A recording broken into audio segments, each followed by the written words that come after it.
I don't ever slow up, no I don't take shit. I got no love for the fakeness. If you wanna play tough and wanna hate this, I'll always show up. I don't ever slow up, no I don't take shit. I got no love for the fakeness. If you wanna play tough and wanna hate this, I'll always show up and make a statement. I don't ever slow up, no I don't take shit. I got no love for the fakeness. If you wanna play tough and wanna hate this, I'll always show up and make a statement. Everything. Marc Marquez telah membuat Ducati bertekuk lutut, membuat kesal Pecco Bagnaia dan tentu saja Valentino Rossi, dan menggandakan peluangnya untuk memenangkan gelar ini untuk membenarkan pilihannya dibandingkan Jorge Martin. Meski ada pihak di dalam paddock yang menilai pembalap Spanyol itu sudah kehilangan pengaruh akibat cobaan berat yang dialaminya selama 4 tahun terakhir. Namun manuver yang membuatnya mengenakan seragam merah selama 2 musim ke depan menegaskan bahwa ia tetap melanjutkannya. Menjadi landasan kejuaraan. Marquez adalah produk yang sempurna jika kita memperhitungkan bahwa produk tersebut memadukan bahan-bahan yang dikejar oleh merek manapun untuk memproyeksikan dirinya ke dunia. Di panggung barunya bersama Ducati yang bahkan bukan spesifikasi terkini, ia telah menunjukkan bahwa di lintasan ia masih sama seperti biasanya. Seekor hewan kompetitif dengan keterampilan luar biasa. Terlebih lagi, ketika dia turun dari motornya, tidak ada yang menjual piala dunia seperti pembalap Katalan itu. Ducati tidak boleh melewatkan kesempatan seperti ini dan terus melakukannya, meskipun itu berarti mengabaikan kebijakan hati-hati dalam melatih talenta muda.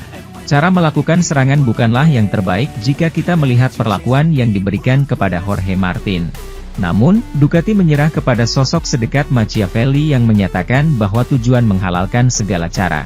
Terakhir, perusahaan Borgo Panigale telah mengikat multi juara setelah menandatangani kontrak yang menghasilkan serangkaian implikasi yang memberikan gambaran tentang kekuatan Marquez. Meskipun lokakarya resminya baru akan dilaksanakan pada tahun depan, penggabungannya pada tahun 2025 sangatlah relevan sehingga pasti akan memiliki dampak langsung yang bahkan dapat menentukan tahun berjalan. Hanya dalam 4 hari, Marquez mampu mematahkan keinginan para eksekutif Ducati, yang di benak mereka telah membayangkan strategi yang memungkinkan mereka mempertahankan dia dan Martin. Di sisi lain, satu-satunya rencana yang berjalan sempurna adalah rencana anak laki-laki dari Cervera, Lleida, yang memaksa mereka yang bertanggung jawab atas tim yang memiliki 2 mahkota terakhir. Sementara itu, adik Valentino Rossi, Luca Marini belum juga bisa dapat poin saat naik Honda hingga MotoGP Italia. Luca Marini yang jalani musim perdana di Repsol Honda musim ini paling sering finish di posisi paling belakang. Untungnya di MotoGP Italia ia tidak finish paling belakang karena masih ada Lorenzo Savadori yang turun dengan status wildcard. Tapi Luca Marini hanya finish di urutan 20 dan belum dapat poin sama sekali musim ini. Luca Marini jelaskan perbedaan antara geber motor Honda dan Ducati hingga MotoGP Italia.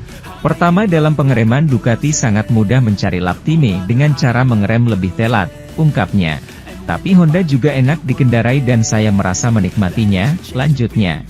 Saya merasa motor ini lebih mudah dikendarai, terutama saat keluar tikungan, jelasnya. Tapi performa motor memang masih tertinggal jauh, lanjut Marini yang masih adaptasi naik Honda RC213V. Luca Marini mengakui kekuatan Honda adalah memiliki top speed yang tinggi. Kalau di lintasan lurus malah sering lebih kencang dari Ducati untuk top speed, tapi masalahnya bukan di situ, bilang Luca Marini. Terutama untuk setting ban depan kita jelas masih tertinggal, keluhnya. Daya cengkram motor di tikungan juga salah satu contoh kelemahan kami, ungkapnya. Aerofiring juga masih meraba-raba, kita harus segera memutuskan apakah mengganti dengan yang baru tapi desain yang mana, ungkapnya. Lalu mesin, kita sempat mencoba yang baru tapi saya tidak suka dan kembali dengan settingan lama, tutupnya. Luca Marini berkomentar positif tentang kedatangan Aleix Espargaro sebagai test driver Honda di masa depan. Selain itu, Aleix Espargaro akan melanjutkan karirnya di MotoGP sebagai test rider, dan dia akan melakukannya dengan menerima tantangan baru. Terungkap bagaimana nasib Marc Marquez tahun depan. Potongan-potongan teka-teki yang akan menjadi grid MotoGP pada tahun 2025 akhirnya terungkap, dimulai beberapa hari yang lalu dengan penandatanganan Jorge Martin untuk Aprilia. Hal ini membuka jalan bagi Marc Marquez untuk menjadi kandidat utama resmi Ducati.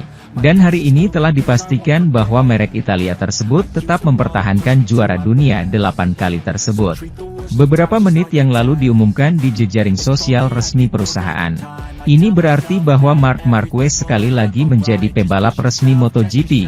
Itulah sebabnya ia meninggalkan kedipan mata sebelum berita tersebut diumumkan pagi ini.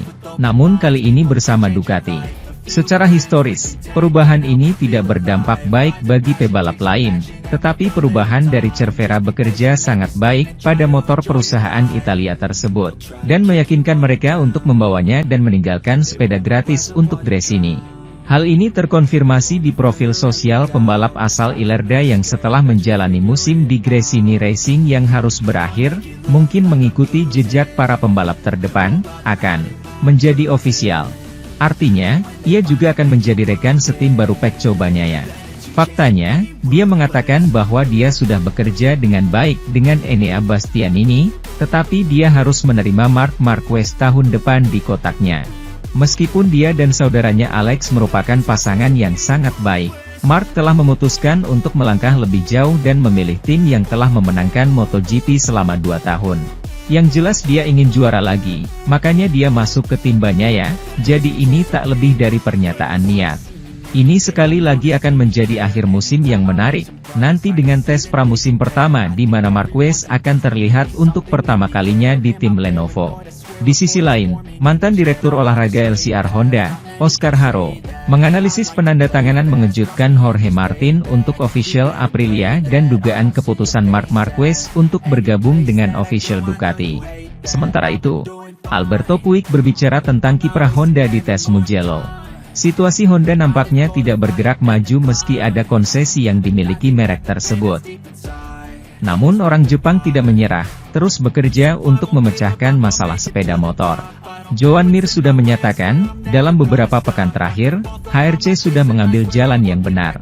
Namun, masih banyak waktu untuk mencapai tujuan tersebut. Hujan Senin ini di Mugello mempersulit pekerjaan pembalap Jepang, menurut Alberto Puig dalam pernyataannya kepada MotoGP.com setelah menyelesaikan tes pagi hari. Hujan telah banyak mengubah rencana. Kami berharap tidak turun hujan di sore hari dan kami bisa keluar, karena kami membawa banyak hal untuk dicoba, keluh menir tim Repsol Honda itu. Beberapa tidak akan diuji dalam kondisi ini, tetapi yang lain akan diuji. Namun kesimpulannya, jika terus seperti ini, tidak akan sejelas tes kering biasa. Jadi saat ini sulit untuk mengetahui apakah hal yang ingin kami coba berhasil atau tidak. Ketika kamu mencoba banyak hal, itu karena kamu masih belum yakin dengan jawabannya. Meskipun mereka nyaris tidak bisa bekerja dalam tes Mugello, di Catalonia spesifikasi motor yang berbeda sudah bisa dilihat pada Honda milik Bradle.